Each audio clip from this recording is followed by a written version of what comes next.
नमस्कार, मी गौरी सूर्यवंशी. एस मराठीमध्ये आपलं स्वागत. वळूया आजच्या बातमीकडे.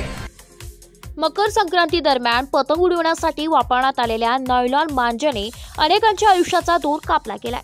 नायलॉन मांजेच्या वापरावर बंदी असताना देखील अनेक ठिकाणी त्याचा वापर करण्यात आलाय. याचाच परिणाम नाशिकमध्ये पाथर्डीगाव चौकाजवळ दुचाकीवरून जाणाऱ्या सोनू धोत्रे नामक युवकाचा वय वर्ष 22 या तरुणाचा नायलॉन मांजामुळे गळा चिरला आणि प्रचंड रक्तस्राव झाला. त्याचा उपचारादरम्यान मृत्यू झालाय.